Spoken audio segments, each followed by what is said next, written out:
Okay, next we have the unit governance.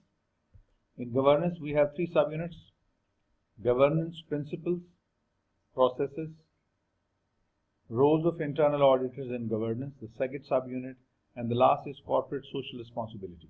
So today we are going to start governance. Before we start governance, you need to have an overall bird eye view what governance means. It all starts from common shareholders, which you call the stockholders, who purchase the shares of your company. They are the owners. These are the people who are the owners of the firm.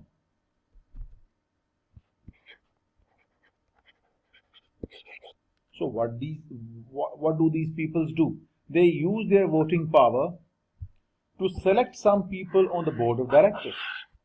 So shareholders select the board of directors, the people to the board of directors position.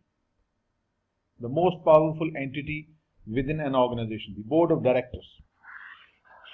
Within this board of directors, some directors will have no operational role at all. They are called independent directors.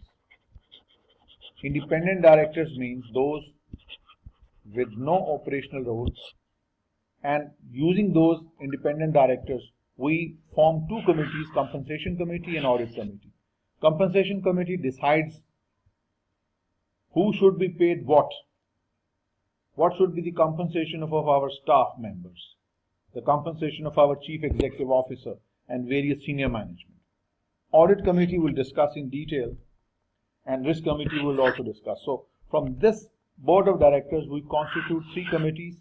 Compensation committee decides on the remuneration of the senior management. Audit committee involves with the internal and external audit, and risk committee oversees the overall risk management process. Okay, makes sense? Once the board of directors have been constituted, the board has been constituted, they will hire the most powerful operational head of the company, called the chief executive officer. This chief executive officer will then hire other officers, and these other officers will direct day-to-day operations of the business, and within these managers we will have employees. Make sense? Shareholders elect directors, and then these committees are formed, and they then hire chief executive officer, and then this process continues. Let us see the other aspect as well. Securities and Exchange Commission has certain laws, and these laws govern the working of the board of directors in the company. Fine. Then we are in this department, the internal audit department. So there can be many committees: compensation committee, risk committee, technology committee, finance committee. Then there could be oversight or compliance, etc., etc., etc. As many as you want. For us, the most important aspect is that we, as internal auditors, we work directly under the audit committee. They are the one who hire us, and they are the one who can fire us. So we report functionally to the audit committee, and we have already agreed that we report administratively to the chief executive officer. Our functional reporting is to audit committee. They are the one who hire us, and our administrative day-to-day reporting is to the chief executive officer. Makes sense? Then what you see here is the PCAOB, called Public Company Accounting Oversight Board.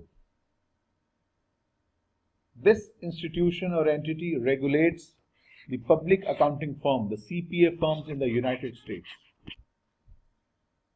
Right? So, as we have discussed, there is an internal audit activity within the organization, and listed companies are required to get their accounts audited from an external auditor, independent auditor, who could be a single CPA individual, or it could be a CPA firm. So audit committee hire and oversee independent auditors, external auditors. And these external auditors, when they come, they work with us in collaboration for the conduct of the audit of financial statement and assess internal control. So both of them, we internal auditors and as well as independent external auditors, they communicate with the audit committee. And you can see we are somewhat isolated. Management cannot influence us. Management cannot coerce us. We have our independent reporting line to the audit committee. Functional reporting, right? And remember, the external auditor is also hired, and the work of the external auditor is overseen by the audit committee, and the external auditors work with us for the purpose of financial statement audit as well as internal controls. So when we are studying governance, so you can see there are many parties are involved.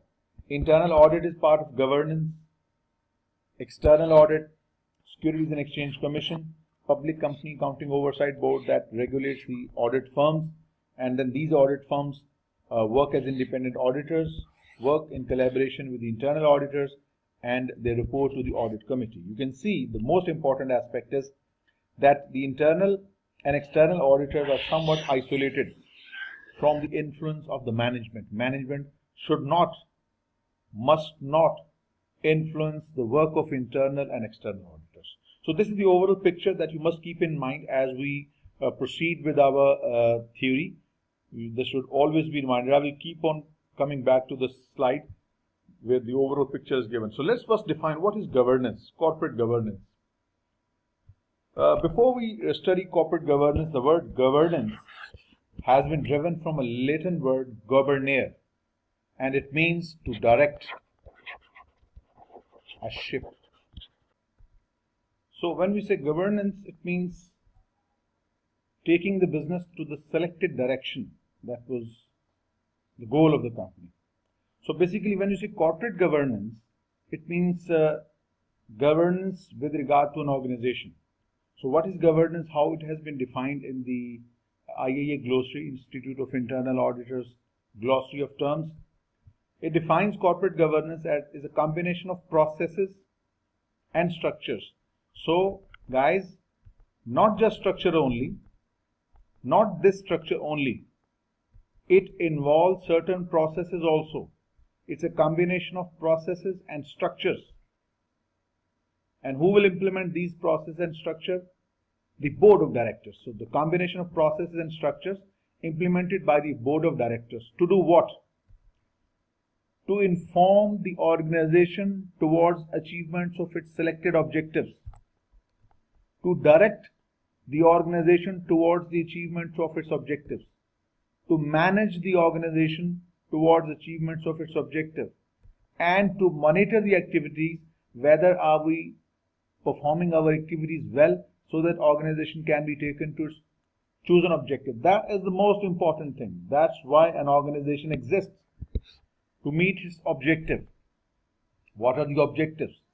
Profit maximization, growth, survival, providing services to the people, value addition, revenue maximization, anything, as whatever the business might have selected its objectives in the mission statement. So this is corporate governance. Inform, direct, manage and monitor whether the organization is moving in the right direction so that the objectives would be met. This is what you call corporate governance. And remember, it's a combination of processes and structures. Okay, makes sense. Now, how does the corporate governance is influenced? As we have seen, the corporate governance gets influences two ways. One, through internal processes, and other from external processes. Securities Exchange Commission is outside the company. Public Company Accounting Oversight Board is outside the company. External auditors outside. So basically, corporate governance is influenced by internal mechanisms. When we say internal mechanisms, it means internal corporate charter that defines how the business would be run, bylaws, the laws governing the operation of the business, the board of directors, and internal audit functions. All these are internal mechanisms of corporate governance. What are the external mechanisms? External influences on the business. Laws passed by the government, regulations, and the government regulators. When we say government regulators, it means Securities and Exchange Commission, and Public Company Accounting Oversight Board. So, remember, corporate governance is influenced by internal mechanism and external. So, these two elements collectively affect your corporate governance. So, governance principles. Governance, as we have discussed in our previous slide, what is governance? Governance is basically a combination of processes and structures implemented by the board to inform, direct, manage, monitor activities of the organization towards achievement of some goals, some objectives. That is governance. So what is governance principles? Governance does not exist independently from risk management and control. Governance, we have already seen. Risk management is a process whereby we identify risk, we manage risk within the organization's risk appetite. And control is a system of check and balance so that the business is directed in such a way that the business achieves its objective. So remember guys, governance, risk and control, they are interrelated. Governance without risk management is useless. Risk management without governance is useless. Control without risk management and governance is useless. They are interrelated. Remember, so governance, risk and control, they are interrelated. They are essentially connected. An effective governance system requires risk management. An effective governance relies on control. You cannot govern a company when there is no risk management. You cannot govern a company when there are no controls. So you need to have this triad together. Governance, risk management and control, they are essentially the same aspect of the same thing. So they must exist simultaneously for the business to work well. Governance, risk management and control. Alright. So, to whom the governance principles apply, the governance practices, that's the next idea. Governance practices, the control, the risk management, it applies to all organizational activities, not just purchasing, not marketing, not procurement, every activity. Whatever is done in the organization, it comes under the governance. It applies to all activities in an organization. How come? How does it affect everything? Look at this. This is how it affects. Senior management, sitting at the top, it is primarily responsible for establishing and maintaining an organizational culture. We will discuss what organizational culture is. This culture, this system, this overall mechanism affects every level of the organization, every aspect of the organization. Right? So whatever the business structure you have, a small company, a large company, a partnership, a sole trader, a public corporation, even a government entity, government corporation, corporate governance would be there. Governance practices, governance principles will be there. So governance practices may use various legal forms, various structures, various strategies, various procedures. Carrying it on, how does the governance principles actually work in place? As I told you, it starts with the selection of independent board. In order to make corporate governance work, we need to have an independent board, the board of directors. These board of directors, the people sitting on the board of directors, individual directors, they form various committees, risk committee, remuneration committee, compliance, etc., etc. They will select a suitable structure to run the business. How the business should be structured? Should it be a hierarchical structure like this? This is called a hierarchical structure. Or should it be a matrix structure like this, where we have one manager managing segment 1, segment 2, manager B is managing. So we can have a structure like, it could be based upon various managers and product, could be based like this. We have product 1, product 2, product 3, right? And accordingly, we may have different managers. Manager A is managing product 1, 2, 3, and so on and so forth. So we can compose a structure like this. This is called matrix structure. So what is the structure that is suitable for the business to run? This is determined by the board of directors. A strong system of internal control through policies and procedures. It's the part of governance. Not just policies and procedures, we have to see how our managers are working, how well they are operating. We should have a strong performance management system to assess your performance, how well you have performed. This is governance. You, Yaqub, will report to whom? Kamran will report to whom? Papu Patwari will perform to whom? X will perform or report to whom? It should be defined clearly through lines of responsibilities. Who should report to whom? Who should perform work for whom? Right? It is part of governance. Clear lines of responsibilities where you know to whom you are reportable or to whom you have to answer to whom you are answerable. It is governance. A clarity, a sense of clarity must be there. Then, ethical culture. Ethics was defined in a very basic way. Ethics is simply the way we do things here. What the difference between right and wrong. We'll discuss this thing later in the slides. So this is the part of governance principles. Then, transparent disclosure of information. The information is disclosed transparently. Nothing is hidden. No intention to deceive or fraud or concealing any facts. Transparent disclosure of information. This is governance.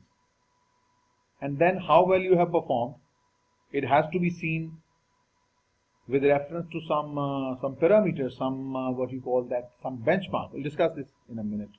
So how well the senior management has performed their work with regard to governance.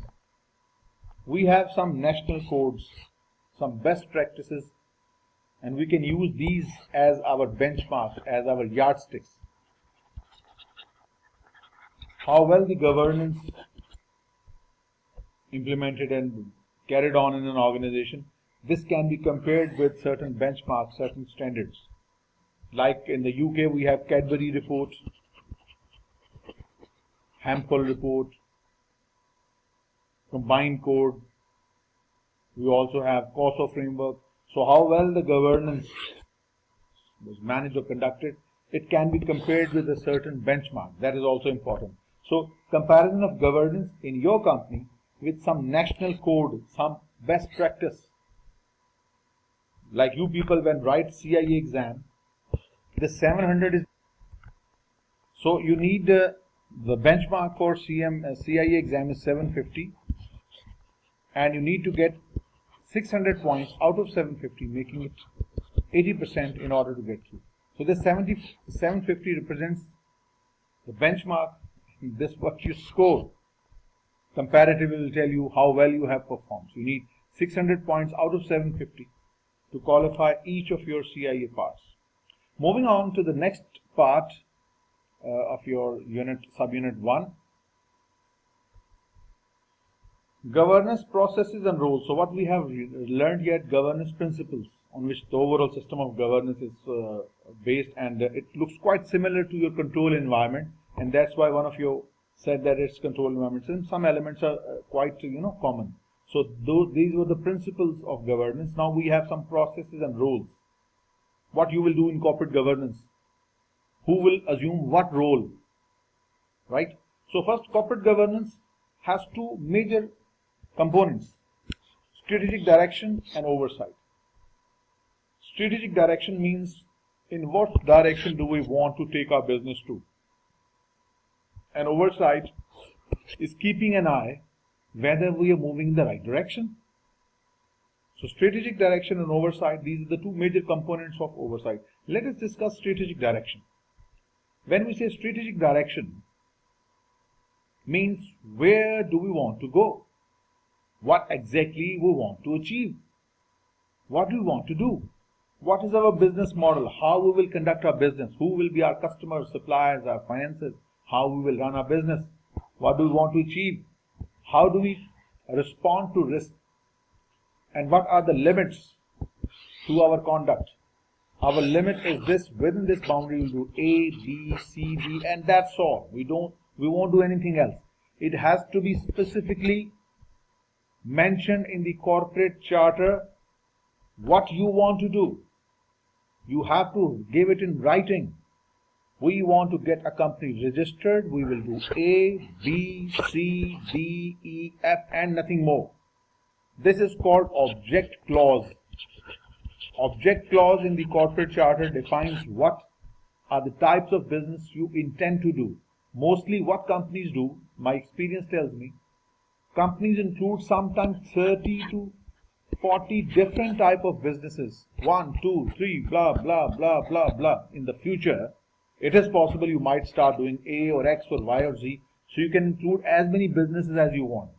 Because once the company is registered, you cannot do anything outside this object clause. Because you have already limited the scope of your work.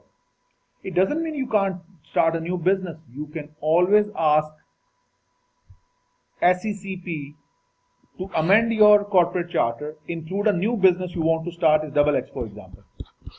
This is a new business you want to run. You need to amend your charter, include this new business, and submit the amended charter to the SEC. Now the revised charter will become effective. Now you can conduct this business, right? So when you say strategic direction, it means what the business wants to achieve. Objectives. What are the limits to the organizational conduct? What are the types of business we can be involved in? Next, oversight in the governance. As I told you, having just a direction is not enough. Like we want to qualify as CIAs, this is where we want to channel our direction. Oversight is continuous monitoring. Are we in the right direction? Are we doing things correctly so as to achieve our goals? Regular checking whether we are on the right track. How do we know that? This is done through risk management. This is done through internal audit. Internal audit will tell you whether we are on the right track, whether the business is being operated efficiently and effectively, whether the risk is being managed, and then also external audit. These are oversights, a check on whether we are doing things correctly, whether the risk is being managed. Risk is being managed so that the organization can achieve its objectives. So these are the processes and roles.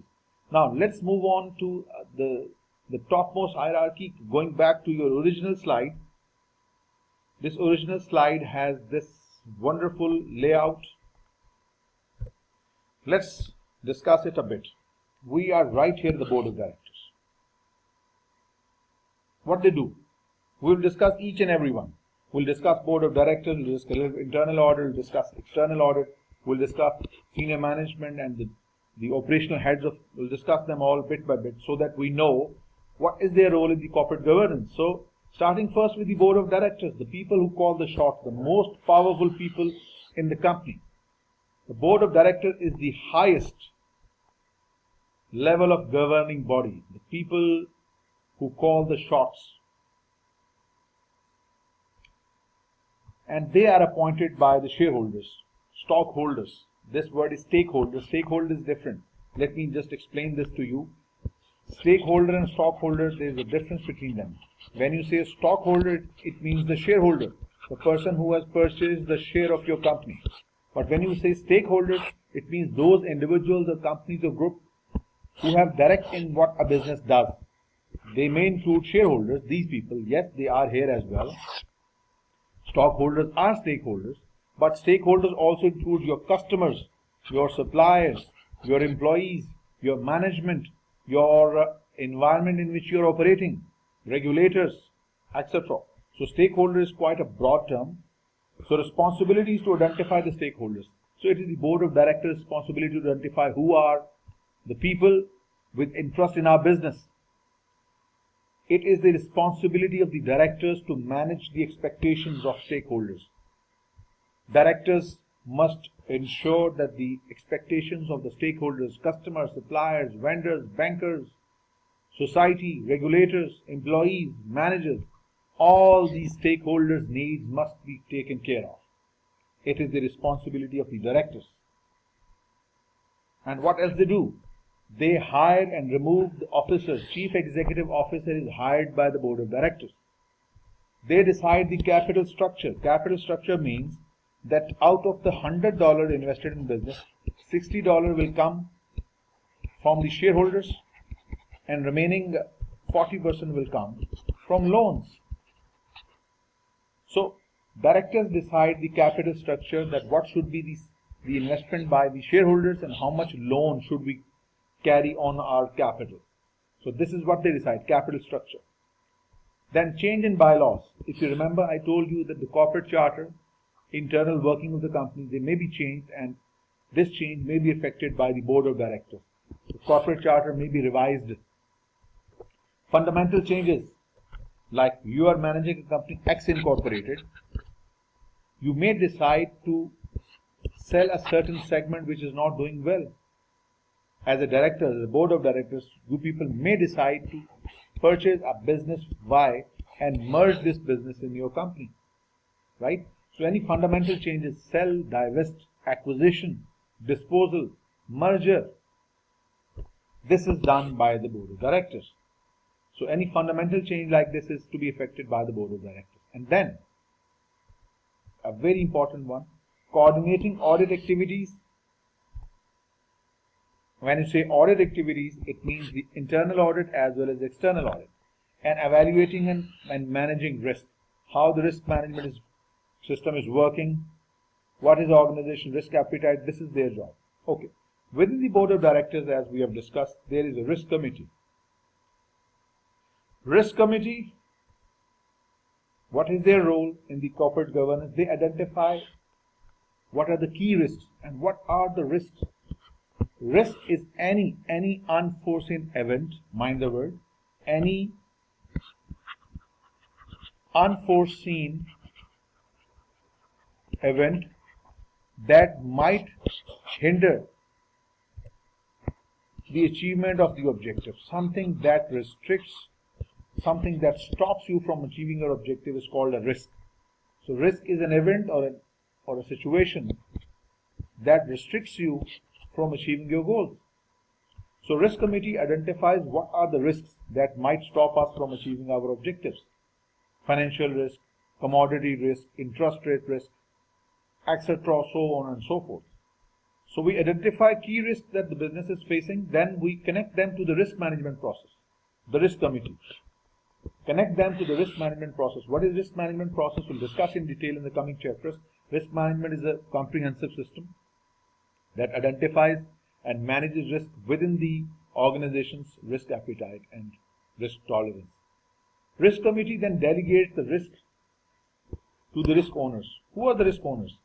Risk owners are the departmental heads or functional heads, purchasing, marketing, procurement, finance, etc., etc. Investments, treasury, inventory. So delegate to the risk. Risk owners mean those managers who will be managing risk within their own departments. They are the risk owners. So this committee delegates the risk to the risk owners. So you can see now this is something that internal auditor cannot do. Internal auditors, chief audit executive cannot delegate risk to the risk owners because it's an operational work. Internal auditors should not be involved in operations. That's what we have discussed in detail. So risk committee delegates them to the risk owners, to the departmental heads, and then this committee, first you need to understand risk tolerance and risk appetite. Risk tolerance is your ability to how much risk you can take. Risk tolerance is how much risk. Let's say our risk tolerance is $1 million. This is the loss that we can tolerate. And risk appetite is the willingness. Tolerance, and there is a difference. Tolerance and appetite, they are different. Appetite means the willingness. Willingness to take risk is called risk appetite. Right? And tolerance level means how much risk you can bear. It's the ability. Tolerance is the ability to bear risk. Ability to bear risk. So richer companies will have higher tolerance. An appetite of risk means how much risk you are willing to take. Sometimes some companies have more risk appetite, they are willing to take more risk, but they cannot take more risk because they are small companies, right? So risk tolerance and risk appetite, they must be comparable. If a company has risk appetite of $100,000, its risk ability to bear risk should also be the same. If you have more risk appetite, maybe you want $2 million, tolerance level should go, but your risk appetite can be more, but your tolerance level, that the ability to bear risk, this is what should define the risk appetite. Maybe risk appetite could be very high, but you should not go beyond your tolerance. Maybe let's say I am willing to take $1 million risk, but I cannot tolerate more than $500,000. So it means they must be same. I should not go beyond $500,000 because this is my ability to bear. I cannot go to $1 million because my ability is only for up to $500,000. So risk tolerance must decide how much risk we can take. Maybe we want to take more risk, but our risk tolerance will limit us. This is the next level is management, the people working directly under the board of directors and the senior management. When we say management, it means individual responsible for day-to-day operation of the firm. Procurement, marketing, finance, etc. So these are the people who carry out the board's directives, carries out what the board wants, and then establish reporting requirements, what is needed to be reported to the board of directors. Defined. Next, within the overall structure of governance, we have internal audit activity. We people have discussed this in detail. We will also discuss in the later chapters. Internal audit department, what they do. So internal audit is for what? Responsible for assessing and improving governance processes. Mind the word, assessing and improving governance processes. We do not design, draft or implement any governance system, any risk management system, any control system. Our role as internal auditors in governance, risk and control is only assess and improve. We do not design or draft or implement any GRC, governance, risk and control systems. Our role is only to report, assess their effectiveness and help improve. Who are the risk owners? As I told you, risk owners are the departmental heads or managers who will be managing risk in their operating area. Risk management, RM activities are operating as designed. So what is the role of risk owners? Their role is to see whether the risk management activities are operating as designed by the risk committee. Establishing monitoring activities to monitor whether the risk is being managed within the parameters set by the senior management. Ensuring whether the reports that are being generated or information being generated is accurate, timely and available when needed. Departmental managers are responsible for providing information to the senior management, and senior management will then take decisions. Any problem in the risk reported to the senior management will make certain adjustments. Right? So this is the job of the risk owners, functional heads. Then internal auditors, as we inshallah will be seeing.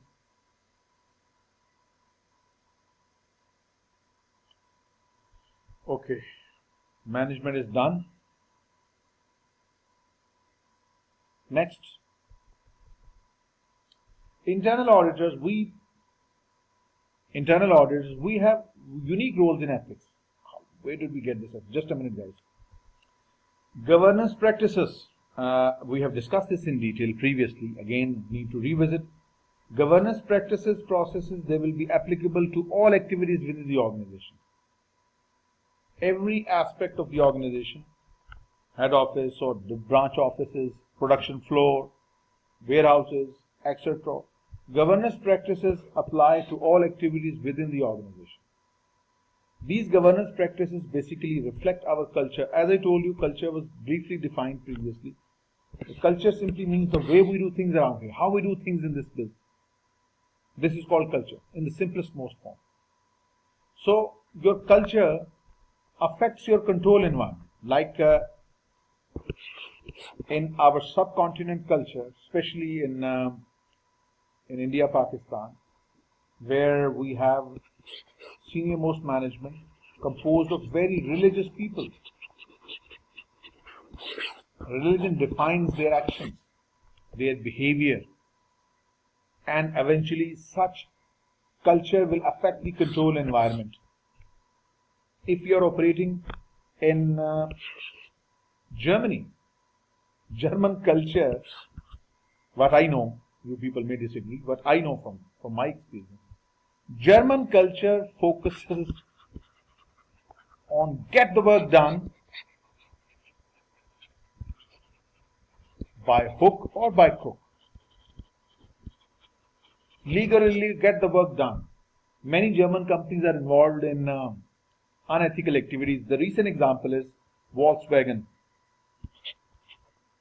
one of the largest automobile manufacturer. They cheated in their software. They cheated and misreported emission levels in diesel engine cars. Deliberately cheated the users. US regulators caught this, and now this company's chief executive officer has been dismissed, and there are cases, various class actions running into billions of dollars. This is just one example. I personally know some German entrepreneurs who believe the work should be done by hook or by crook. So, in such organization, the control environment gets affected by the culture. Where the culture is get the work done, your control environment is influenced by the culture. And the people within this environment, they will behave in the same way. So, your culture, wherever you are working, India, Pakistan, Afghanistan, Saudi Arabia, like in Arab world also, I must say, they also believe somewhat on same lines, get the work done. So your culture, the way we do things, the way we perform our work, it affects your control environment. It affects your risk management. If you are working in such a German company where you believe work should be done, whether hook or by crook, whether legally or illegally, whether ethically or unethically, your risk management processes will also be affected.